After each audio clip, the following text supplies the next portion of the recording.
I decided I don't know how I got it into my head, but I got it into my head I was going to save enough money, go to the States and go to university out there somehow at night. And started trying to put away a few quid, and then I wrote to my cousin first, and I had a first cousin in New York, Manhattan, the daughter of my mother's sister. And I wrote to her. She'd been home tired a few times, so I knew her well. And she wrote back to me telling me she claimed me out. And not only that, she said, I'll send you a ticket and you can pay me back later. And I took her up on it. And after 3 years in London, I played a lot of Gaelic football in London. Which club? I started playing rugby in London. Which club did you play with in the Gaelic? Gaelic, or Gary Owen. Gary Owen. Gary Owen from Hammersmith. You had a bit of success? Pardon? You had a bit of success? Oh, very successful club at that time. It was like a county minor team that was slightly over age, because they were all like county minors nearly. All young and fit. All young and fit and keen to train, and it was great. They were from all over the country. Armagh, Donegal, there was a few other Mayo lads. Another lad from Ballyhonus with me, Mal Nally, who's living now at home. I know he's retired in England now, but he comes home a lot. He has big connections in Castlebar. And you played a bit of rugby? And then I joined the rugby club through a Garbally man, Kieran Frayne. Oh, yeah. Oh, Kieran, yeah. Who was over there with me at the time. He was over for the summers. And Kieran got me into this rugby club, Napier Aircraft Company. And they had their own private grounds and clubhouse and all of that kind of thing, and I joined. It was a junior side, but I joined and they taught me the basics of rugby, and I naturally fell into the full back position because I played centre half back in Gaelic football, and mind you, when you think about it now, there wasn't that much difference in the position except the tackling. Gaelic footballers always have a safe pair of hands. Well, I played centre half back for quite a long time. I played for Gary Owen and I played for Jarlath centre half back. Kind of colleges with Jarlaths. But yeah, and I was a natural for full back, and I could kick, of course. I could kick good and long, and I was pretty fast. I used to sprint the 100. So I got on well now. I had to learn to tackle. Tackling was my big problem because that was a no-no in Gaelic football. It was against my nature, if you will. So I had to learn how to do that, and really learn how to do that. And if you say it was the weak point. But I straightened it up after a while. If I couldn't make a clean tackle, I'd grab him by the shirt. So then you headed off over to the States?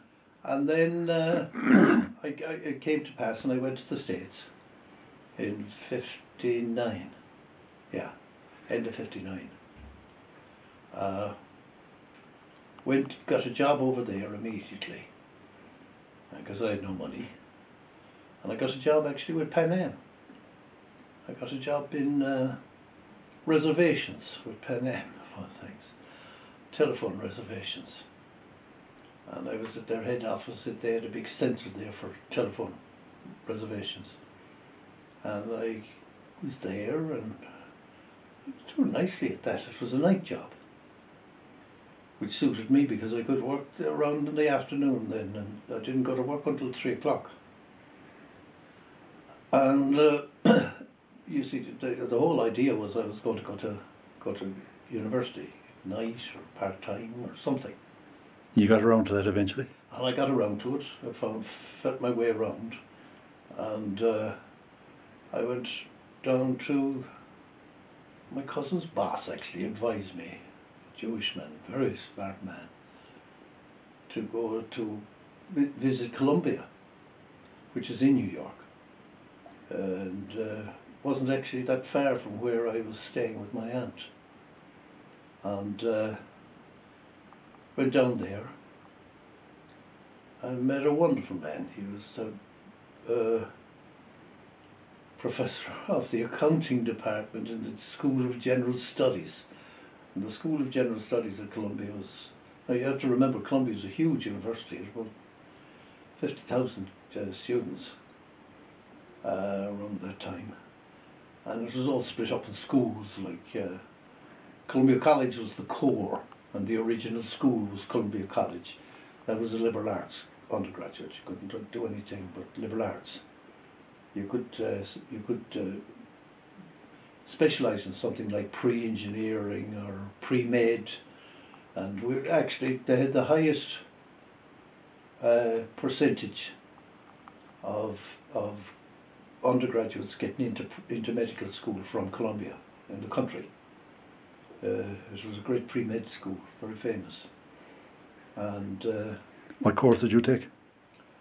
oh, you didn't. It wasn't. You didn't take a course. It was all laid out for you.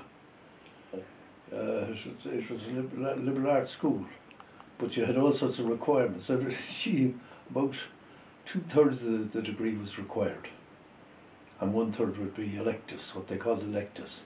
That's where you took your pre-engineering or pre-med or whatever.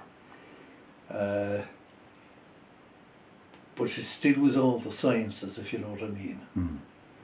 And I took, I went through my first couple of years. Oh no, I went in first into the Institute of Accounting at the General Studies School.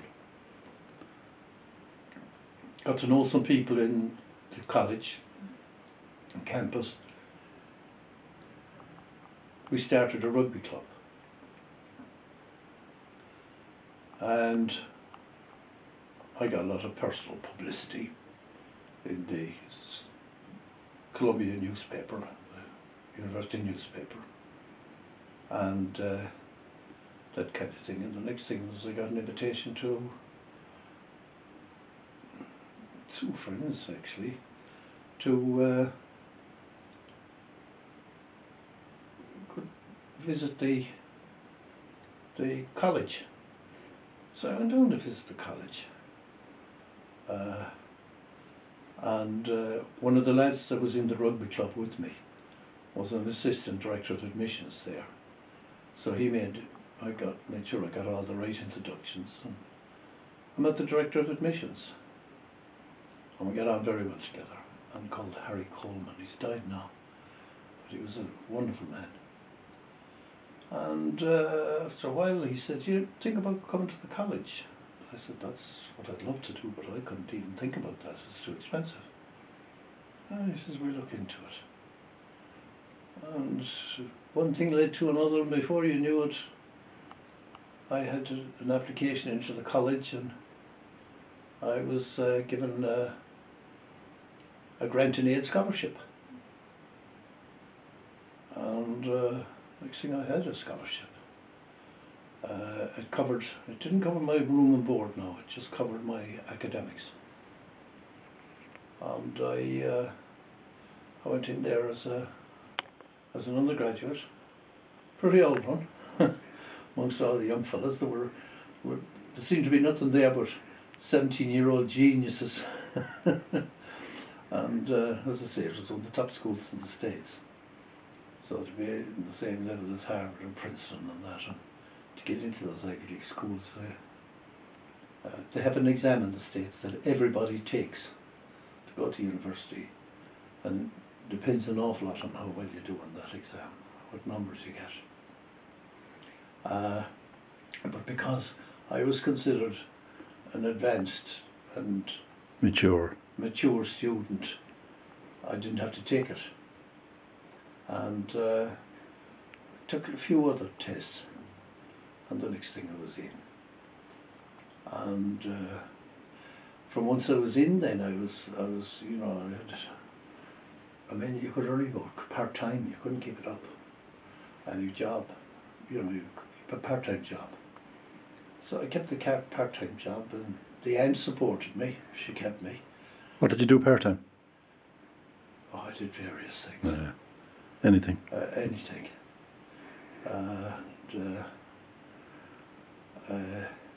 So you came out with your degree anyway at the end of the whole... At the end of it then, I came out with my degree, my BA degree. And I had a major in economics. Economics. And then decided I was going to go, well, I decided previously, I was in my third year, and I decided I wanted to do business. So I applied to the Graduate School of Business at Columbia University Graduate School of Business. And I got in and got a partial fellowship, and borrowed the rest. There were special loans you could get. And low interest? Oh, low interest. There were government-sponsored loans. And between that and the fellowship, I managed to pay it up, and I had a room off campus,